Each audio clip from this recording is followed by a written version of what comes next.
Okay, I'm joined by Dwayne Yunker, who sits in two seats at one time.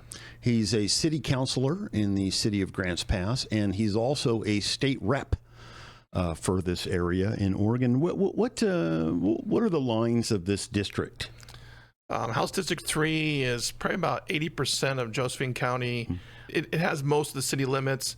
It doesn't have anything on the other side of the freeway of I-5, and it doesn't have Merlin, anything out Hugo area, and then there's a little weird part of behind Walmart and down. This is the really odd part. It goes down like Hamilton to Clover Lawn, across over to down to New Hope Road, and then back out to North Applegate. That's called redistricting from the Democrats. Right, yeah. Yeah. Well, yeah, it's weird how they draw these lines, unusually for political purposes somehow. Yes. Yeah. It doesn't make sense that I have to drive through part of my district to get to Williams, someone else's district to get to Williams. But again, it is what it is, and you just keep, I think I serve everybody anyway. Yeah. Because I live here. So, most people just call me or text me or email me or whatever it is, and that's how we deal with things. I don't really ask them where their address is. So let's cover the city side first. Boy, I mean, there's a number of great topics to discuss. We've had the homeless situation and the as I air quote injunction, which seems kind of weird to me. And let me just get your angle on this out of the gate. They claim that we are still under an injunction, but if the basis of the injunction was invalidated, meaning that it's not an Eighth Amendment violation, then how are we still under the injunction? I think technically we are under the injunction. I don't think the injunction's forcible. I did talk to some other attorneys. I go to some conferences and stuff. I mean, how do you enforce something that's been proven unconstitutional? Right. Yeah. So yeah, it seems like that would invalidate that. So like, how would the Ninth Circuit come back to us and say, hey, remember that? Well, you have not lifted that injunction yet. Yeah. And I don't think they would, because what they used against the city is they can't use. So there's no basis for the court case anymore. But there does seem to be political will in this city to keep the injunction in place, perhaps because there is a desire to keep that for some reason, for some political reason, maybe?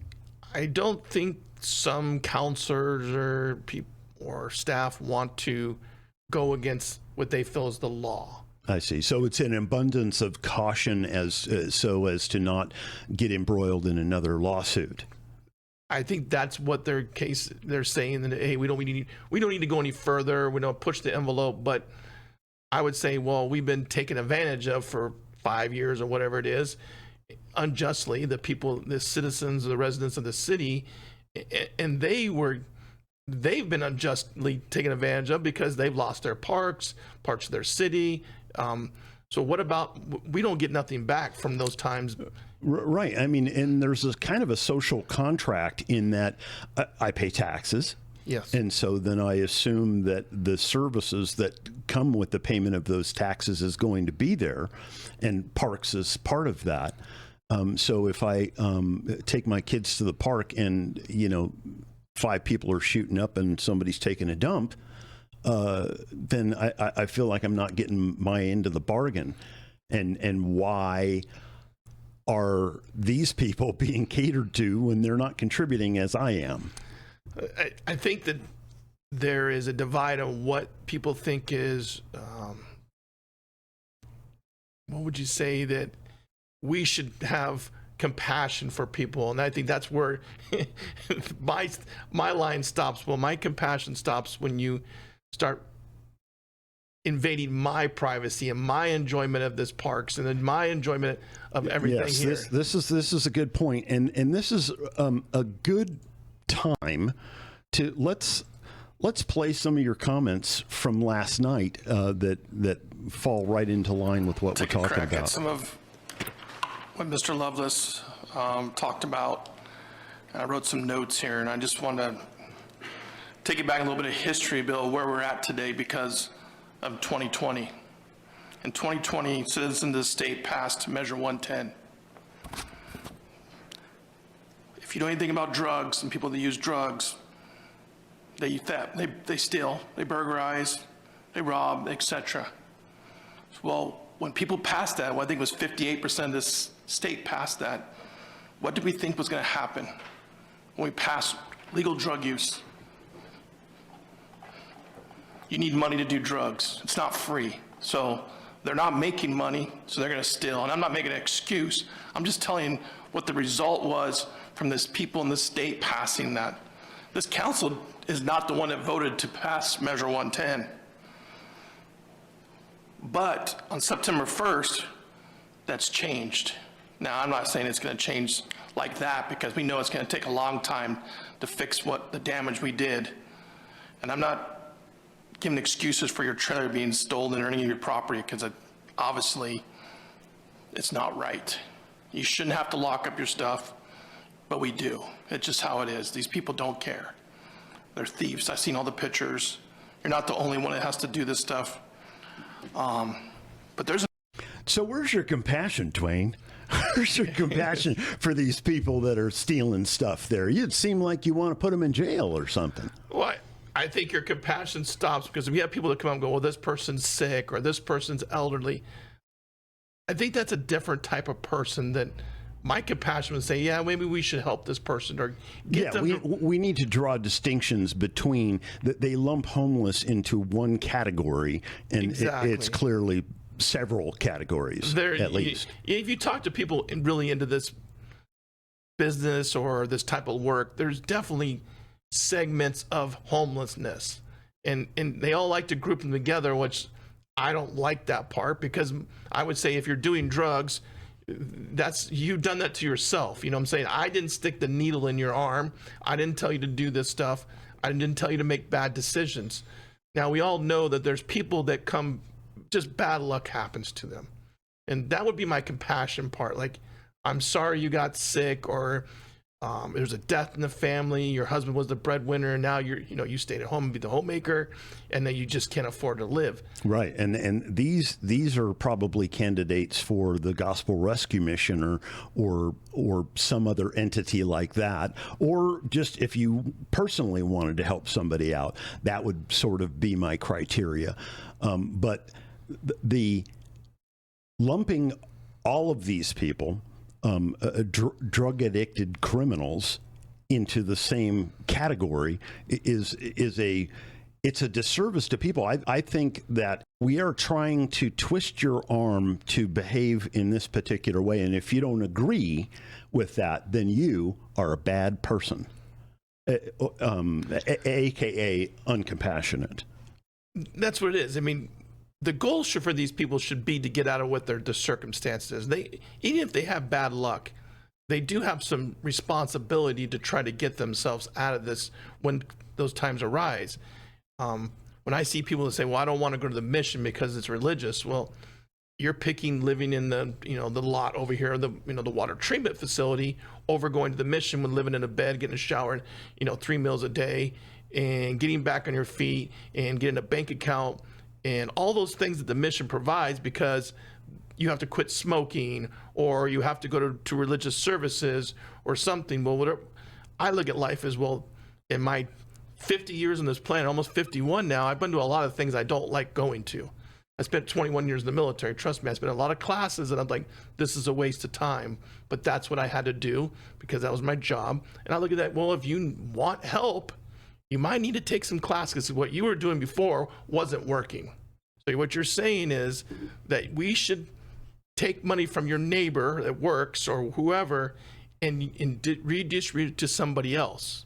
And we do a lot of that. And I put a post here recently is like, how much can we redistribute wealth of people before we collapse? 100 years ago, we didn't have all this social system. Yeah, there was a lot lower tax load on your average citizen. Now, if people watch the video that I did with Herman last night, you know that if you live in rural Oregon, your expenses are about to skyrocket. You're going to be taxed heavily. They may not come to you as a tax, but you will be less wealthy as a result of how much money is going out of your pocket. And there's only so many of those burdens that we can carry and still be a functioning society. So the taxes that we pay to take care of people who are not and have no intention of being a contributing member to society, that's all a detriment to us. Yes, and several. And when we just talked about, feeding housing, we're not talking about the law enforcement part of it. We're not talking about all these other entities that we're paying for. Right now, the taxpayers of the city are paying for trash and all these other things that are happening. The damages they do in the parks, when they were in the parks, they would damage sprinklers and all electrical outlets and all this stuff. Well, that's taxpayers' money that we're spending to fix these things that they're damaging. So it is a huge burden on us as taxpayers when they act like this or treat our stuff, because this is ours, it's the city. And you know what? So 30 years ago, this would not have been an issue because they knew how to handle these problems. These problems, I watch the city council sometimes and I see this is a very complex issue. It's not complex at all. To me, I think, there's a bunch of different factors happening out there. But the bottom line is that there are those who have intent to leave their unlucky situation to move back upward into a functioning member of society. And that's one thing. And then you have people who just want to do drugs and want to dump their garbage all over the place and have somebody feed them so they can be satisfied being where they're at. And I don't think that calling that out is uncompassionate. I don't think that holding people to account for their effect on society is a bad thing. And we used to shame those people, and we look down upon that sort of behavior now. But I think we could probably use a resurgence of some degree of self-awareness. If you look at anybody that's been through, they've had a child or a spouse or a loved one that's been a drug addict, the worst thing you can do is enable them, because they're never going to hit that bottom where they want to change yet, because you're providing their needs for their habit. And I feel like that looks like what we do most of the time is we're providing the needs that they would normally have to go out to do, to eat, shelter, water, all these things that to live. We're providing those things, so they're never going to hit bottom, because we're providing the nesting for them to say, hey, you know what? The city or taxpayers or the nonprofit, someone's providing these needs so I can keep getting my fix. Well, I look at it as a little bit different. We need to stop coddling this and say, you know what? When you're ready, come talk to me. That's my compassion part. We got a place for you. But until then, I'm not going to keep enabling your behavior. And another thing is, when you're talking to drug addicts, they lie. Talk to anybody that works with drug addicts. I spent 2 years with DHS. I worked and I removed children. Drug addicts lie. It's just part of the nature. I mean, they get them off drugs. It's probably a nice person, doesn't lie to you. But when you're a drug addict, you'll lie to everybody, your family, everything. So you can't trust everything that comes out of their mouth that, oh, I'm local, I live here, I'm on bad times. You can't be that gullible. You got to be a little bit questionable of these people. And I think some of the good, people that want to do good are very gullible with these people. I agree with that. I did an interview with some gal on the street here. This was a few months ago. And she was working for some operation, and they did something that I up to then was not familiar with, and it's called harm reduction. You've probably heard of it. Yes. It's where they provide a venue and clean needles and things of this nature for people to shoot up, and with Narcan at the ready, so that people don't die in the street.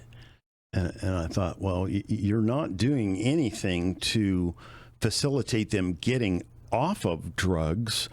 You're just trying to make sure that they don't die, but they may ultimately just die in your facility. You're prolonging this addiction, probably. And I would say maybe they're looking at, well, maybe this will be the time that they'll change their life because I saved it. And but aren't they somehow getting government money, grant money to do these sort of things? Yes. Well, in 2020, when they passed Measure 110, which was supposed to be for treatment, they went more to harm reduction versus the treatment. You could look today, and this is my discussion when they passed House Bill 4002,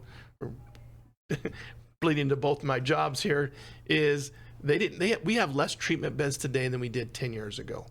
But we probably have more addicts today than we had 10 years ago. Oh, yeah, I think almost surely. I think we could probably just look around and think we have more addicts. Now, I could be wrong, but or they're just more visible. It's really hard to be outpatient treatment for drug treatment. When are you going to go down to the local drug treatment, go in there and take a class, and then go back out and live with the other drug addicts? No, you need to be institutionalized. You need to be in there for 90, and I think 90 days is probably even too short. 6 months, a year. You have to retrain everything in your brain. You have to change habits. Yes. Yeah. It's clear from watching the meetings that there is sort of an ideological divide on the city council about how to deal with these things. I think at times it's 5-3, and then there's other times I would say it's. So you're 3 in this department, is what you're saying. Sometimes I'm 5, but and sometimes I'm 3. You know what I'm saying?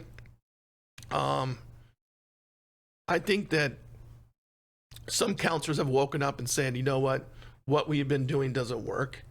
And there's other ones that still have that bleeding heart that think that it is, fundamentally they think it is the city's. If you're just nice enough to somebody for an extended enough period of time that they'll change somehow. Yes, you're gonna change them. And I don't think that's the obvious to me. And I look at things probably way different than they do. I grew up really poor, grew up in a single wide metal trailer here. I'm adopted by one parent. I've been on those systems. I've been all around the world. I've been to so many different countries and seen poverty. Our poor people are so rich compared to the world. That is true. You don't really see fat, poor people in a lot of countries. You go to Africa, there's not poor people. You go to the Middle East, there's not these fat, poor people. And then in America, we have these very fat, poor people. And they have cell phones, and they have all these other things, and they get money every month on their card. And, I was blown away. I went to China, this is about 10 years ago, and I was amazed at the people who were out begging on the streets. They needed help. Yes. I mean, they had missing limbs. They had, no eyes, or, something that was very obviously wrong with them that made it impossible for them to earn a living. You'll see that in India. You'll see those in other countries like that, because some countries, you don't work, you don't eat. Right. That's just how it is. And family takes care of family in most of those countries too. Right. So I look at that too as like, well, where's your family? Your families probably don't want nothing to do with you because you probably burned all your bridges with them. Yes, and this is the problem. I'm totally fine with. I would like people to eat. I would like to take care of people, but I think a lot of us have had even family members that were involved with drugs, and we understand that people will burn their bridges and they will lie, and that they are not the people that we grew up with. They are these, lying drug pursuers. Yes. is what they turn into. And it's an unfortunate thing. And I am compassionate. I pray for these people. I hope that their lives change for the better. Mm-hmm. But we are paying for the services that that we should have as citizens of this city and of this county. We should have those things, and the government needs to be held accountable that they are delivering that for these people. It isn't they're really bad at solving social issues. That's what the issue is. Well, it kind of goes back to, you create the problem and then you want to come up with the fix of the problem that doesn't really, well, you created this problem. A lot of it, I feel like the government's created by, laws or policies, but I don't think politically they want to fix them. Now that's a little bit higher than some of my pay grades and things I'm holding, but I don't think we're really there yet. Yeah, I understand what you're saying. I think that there is some motivation to creating the circumstances that we have now, because somehow that is going to be politically advantageous at some point in the future. And, I don't know what there is, but there's a lot to speculate about there. We're importing an entire new underclass. And at some point, they're going to want to legalize these people to vote. And so, these might point to some of the motivations for this. But yeah. So what else is going on in the city that's kind of a big deal? Well, it feels like homeless goes on every day. Yes, it does. That's ongoing. Yes. It's ongoing. We have a law enforcement issue, and not to say that we don't have good law enforcement. It's finding good candidates. We're always hiring, it feels like, in the city of Grants Pass for police officers. They make good money. I think they make good money. We had to vote for their wages, because they're union. So is there's just more turnover than there should be? Do people getting burnt out, or they don't I think our police officers, I've been on several ride-alongs, 3 in the last year. I think I'm the only counselor that's probably been out in law enforcement like I have. And they see a lot of stuff. They're going, I can just tell you, 2012, I was still in the military here recruiting. I joined the Sheriff's Department as a reserve deputy. I went to their courses and became a reserve. And I could say from before 2012, and we went from proactive policing, where you've seen cars pulling people over for traffic and all these other things. We don't do those stuff anymore. Yeah, we go to call to call to call. And from my experience of being out with them, it's not like they're looking for traffic violations or all these other things that law enforcement. They're just going down the list in their computer and they're going to the next call. There's not a lot of downtime in law enforcement in this city. So, how much of that is due to the homeless precipitating criminal events? I would be guessing, but I'm going to assume a lot of that is probably, dude, I had this theory, and I'm probably right, is if you got rid of addiction, you'd probably empty out most of our jails, our prisons, stuff like that, other than the mental health, because you just need money to feed your habit, and you're not working a job. So you have to do property crime, crimes on people is high. Why are we making sentencing less? You know what I'm saying, for crimes? Why are we doing that? Why? On one hand, you have this massive rush of drugs and cheap fentanyl that's coming in. You're gaining more addicts with that, and then that's causing more crime. And then you put lenient sentencing on the other side of that, and then I think that destroys communities. I would. It does. Look at criminals are always on the street. They're never off the street. They're always on it. They're on the street, yes, and they commit the same crime. And these people are not dumb. They know the system. They know how it works. When I was a sheriff reserve deputy, I know people would come in on Friday because they wouldn't be pushed out till Monday a lot of times. So they get 3 nights in the jail. They get some food and pushed out, but they have a petty crime, and nothing's going to happen to them. They know these things. criminals talk to each other just like you and I talk to each other. Right. It's a whole. You know the system you're living in. You know the system. You know where to go. They're not dumb people. They might do dumb things, but they're not in their world, criminal world. They know the system and how it works. From my experience, also, Oregon there's no reason for you to leave jail or prison and not have a job. I mean, the system in Oregon is not like Arizona where you just kicked out. I know people that got out of prison, they can get their truck driving license paid for, all these things paid for them to be successful. They just have to want to do it. There's halfway houses. In Oregon, you go to prison and come out, you have more opportunities in a lot of other states where they don't care. You know what I'm saying? You're done with you. So I don't understand why we have repeat offenders other than maybe we're enabling them too much. They don't appreciate the system we give them here. Yeah, there's probably something to that. So how much longer are you on the city council? Is there a point at which I actually have 2 more years, but I'm leaving December 31st. I can't do both jobs. This was a short session this year after I was appointed, so it was only 35 days. Not as hard. I'm doing state stuff every day. I got a full-time staff that I have for me, but it's really hard to do both jobs. Last week I was up in Salem for something. I had to get back for the humanitarian emergency, which I was kind of upset about. I didn't think it was a humanitarian emergency, so I got back down here. So city council takes a lot of your time up. You got 2 Mondays and 2 Wednesday nights a month, and then some. There's other things that go along. There's meetings, other things. So.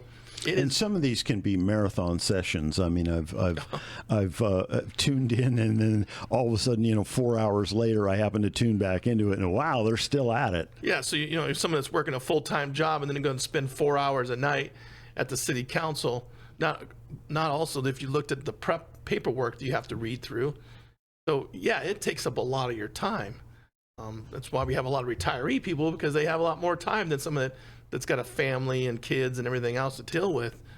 It is very difficult on them. So then, what's on the agenda on the state rep side of things? What are the issues facing this area that need to be addressed, and what can you do?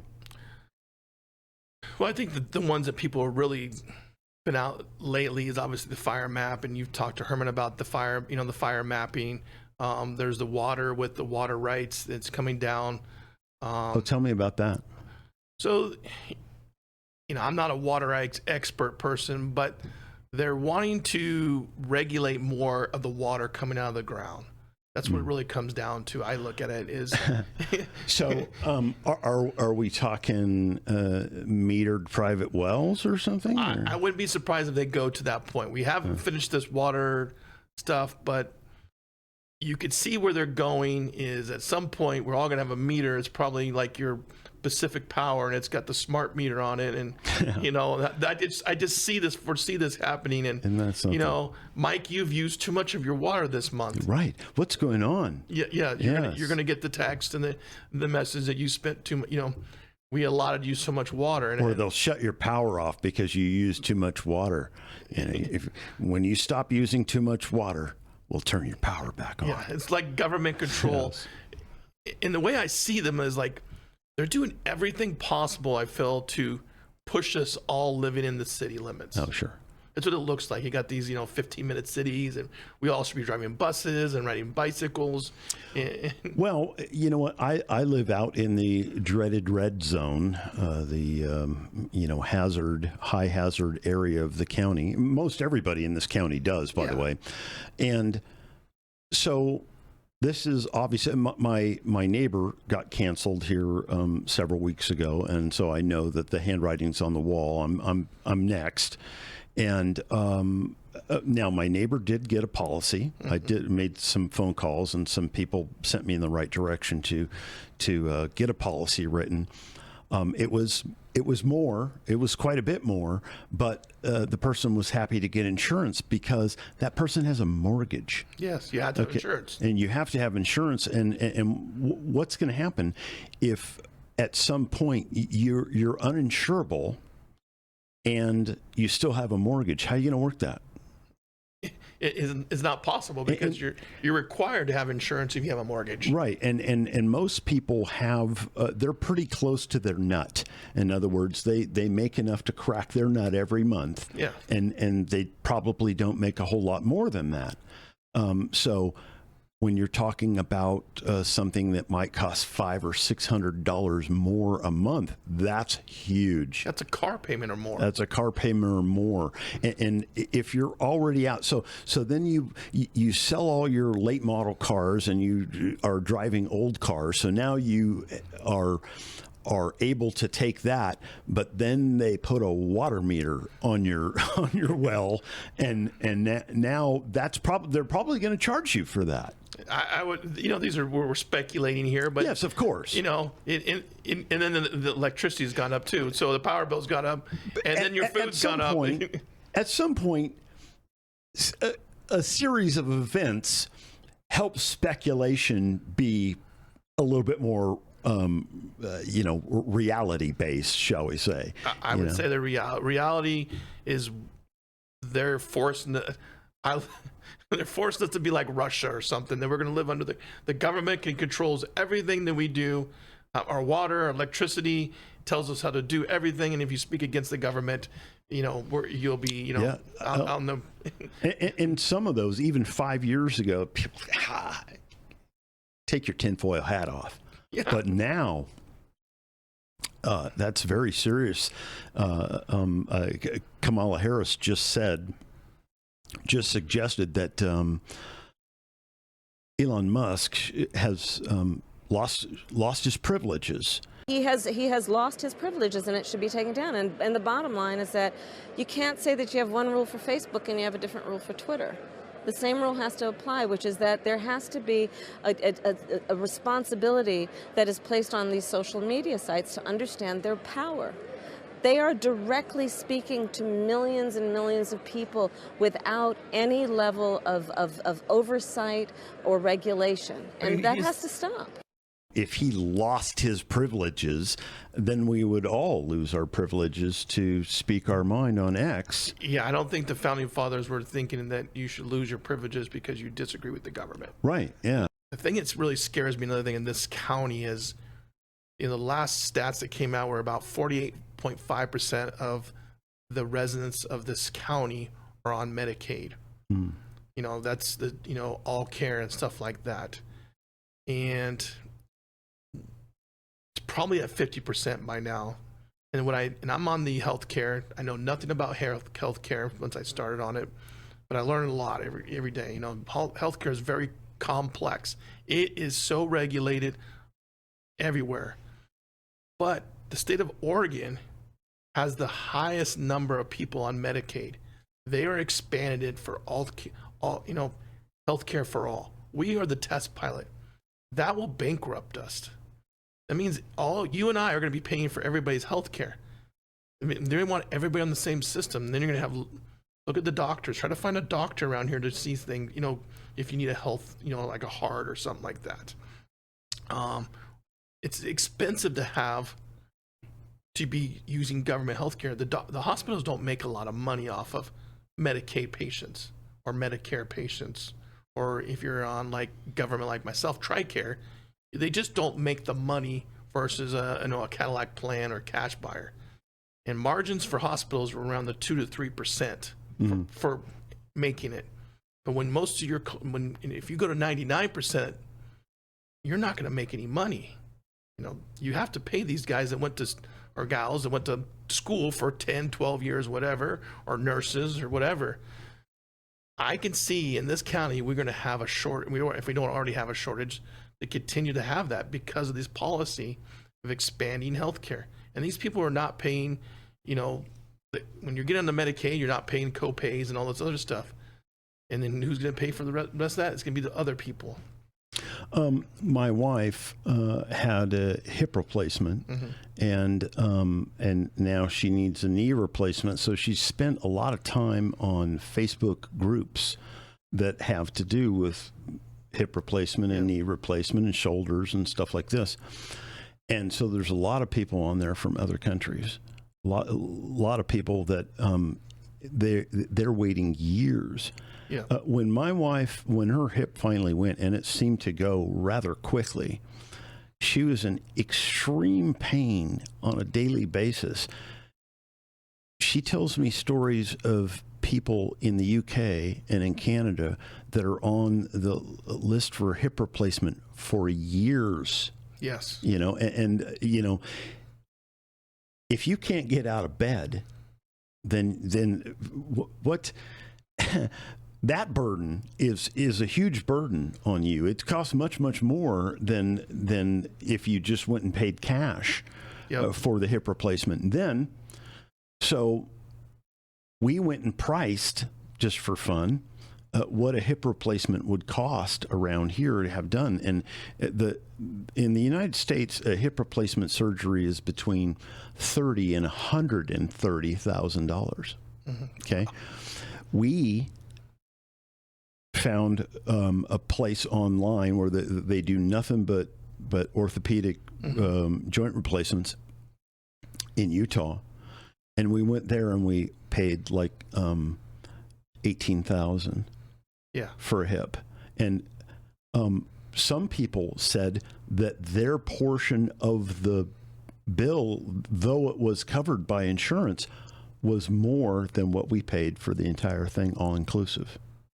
Isn't that crazy? It's insane. Well, you're paying the difference probably because of all the other Medicaid patients or government healthcare patients differences. I don't know what to attribute it to, because I'm no genius in this department. I just think that something stinks there really bad.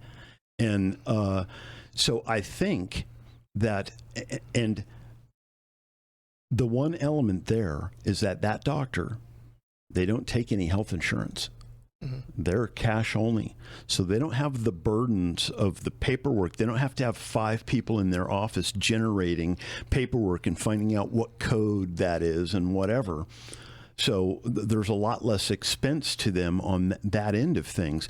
But if that expense is the difference between, $18,500 and let's say the mid-range on that, which is $60,000, then that's some very expensive paperwork. Exactly. And I know that government has a lot to do with that. And I don't know what, this is a huge aside here from what we're talking about. But I mean, listen, many of us in our dying days will have the balance of our life savings extracted from us before we leave this world. Yes. And I think that's problematic. I'd like to leave something for my kid so that he doesn't have to start at the same place I did. Well, I think that's what most people there, if you look back in history, we've always tried to leave more for our kids. We're trying to set them up for success. I mean, I'm doing that with my 4 kids, trying to, as much as they'll listen, Yes. And hey, you don't have to rethink this process out. Let's, come along here and work this out. But I think everything you see of them, the government, when I say the government, the state, and them, they want more of your money. They want more control of everything of our life. And I don't understand how people don't see that. As me being a conservative, I'm not shy to say I'm a conservative. Why would you want the government more involved in your life? I want the government less in my life. I want them to, hey, these are the rules. And I'm like, okay, those are the rules. I'm going to stick by the rules and stay away from my life. Don't tell me how to think. Don't tell me how to vote. Let me, choose what's best for my family, education. And it should be the shortest list of rules possible. Yes. Shortest list of, these are the rules and leave me alone. I'm not saying I don't want to be some, up in the hill or anything, but, let me make choices, my choices, and I will, these are my consequences of if I don't make good choices. I don't feel the government needs to make every decision for you. I think they need I agree with Donald Trump. We need to get rid of the Department of Education. what are It's redundant. Yeah. There's a state, Oregon State Department of Education. And it's horrible too. Yeah, right. It's horrible too. Yeah. I think we can, why don't we just have local control of this stuff? I agree. A lot of things can be locally controlled of. We don't need to send money to up to Salem from them and then send it to another department. Administrative. But in our state, we're like the experiment of what not to do. And these are the things that I'm fighting for constantly at the state level is like, well, why are you doing it? Or why another thing I know we're moving around a lot, why are we giving money to illegals versus our own people? That's a new thing. And just, when we were in session, this short session, we have people up there that were trying to give money to people of color. It's called BIPOC, Black, Indigenous, people of color. Right. Well, we just had the Harvard case last summer. We know that's unconstitutional. You can't single out someone because of their color of their skin. But we have people in our state. One of them's running for Congress right now, Janelle Bynum, and she tried to push through $30 million for black businesses to the business organ. Well, we wrote some letters. We got some opinions that it was unconstitutional. Guess what? They still snuck it in anyway. And then, then they're giving these people money. And then what they do, they go, oh, my bad. And there's no consequences. That's taxpayer dollars. So what is the function of a Republican representative in a circumstance where you're basically dominated by Democrats? I feel my responsibility is to highlight the injustice that are happening to our people here. We know we don't have the power to pass bills unless we really sell our soul, I feel, out for things. And I'm not really willing to sell for certain things. I'm not going to change my religious views. I'm not going to change so many things. And if they're going to hurt the people of Josephine County, why would I ever make deals like that? My deals should be defending our freedoms, defending our rights. Yes, I would like to bring more money back here, but I'm not going to hurt you. Like if you go back in some of these bills I've looked at, 2020, I think 2021 or 20, people voted for that. The Republicans have voted for the fire map. Now look what you did to us. Yeah. And they probably walked away. I thought they were praising, and then 4 years later, now we're hurting you. Listen, I'm sure it was sold to them in much of the way that it was sold to us. That there's going to be so much benefit here. We'll understand so much more about fighting fires in these areas. But the Democrats have a history of doing this, and you have to be so cautious of everything they do. 2021 they passed the gender stuff. They passed it as to protect people from racism. Well, we already have laws in the books that you can't discriminate against people. Right. You just can't do that. It's been on the books for a long time. So they passed the one about gender identity. Guess what that led into? Men playing in women's sports. So there's Republicans that voted for that. And now I told you earlier, my daughter had to pay against a 33-year-old male. She plays soccer, college soccer. Look what you've done. Every time you let these bad bills pass, two things they do. They either let them pass out of committee, a courtesy. Why would you, if you know it's bad, you should never give it a courtesy. And two, you should not be voting for these bad things. So what's the trade-off for the people, for the Republicans who vote for bad bills? And you mentioned 762 was voted for by some Republicans. What is the trade-off? What is presented to them to vote for a bill like that? I would say that, some of them get money for their districts. They're selling out. I got to, look at Gold Hill. They got, $1 million for infrastructure. But why would you ever vote for some of these really bad things? Do you think $1 million is worth voting for a fire map or, men playing in women's sports no, I don't think that's worth it. Or they're going to spend, and then I just talking about the illegals getting money, up to $30,000 for a house. That was in the Christmas tree, but they didn't want to vote no on it because they had something they were getting in that bill. I just don't think government spends money wisely. I think people would spend their own money wisely. You're running against Mark Seligman. That's an interesting opponent. Yes, I think he's a little confused. Yeah, he's an interesting character because if you talk to the guy about local politics and you never discussed anything outside of that, he might seem like he's a relatively conservative guy, but as soon as you get into some sort of a social issue, he's about as left as they get. I would agree. He wants, all those things that most conservatives would want. But when it comes to social issues, he thinks we should have a shelter in this town taking care of the homeless. Well, that's government money. You need more taxes to pay for that, Mark. He doesn't see those things. That's taxpayer dollars. A shelter paid for by the citizens is not free. Obviously, he's already came out. He posted this one thing. Is if you support Trump, you're a white supremacist. I see that online. Someone said it. I've seen a bit of that myself. I'm like, okay, you're obviously very leftist here. I don't think that's true.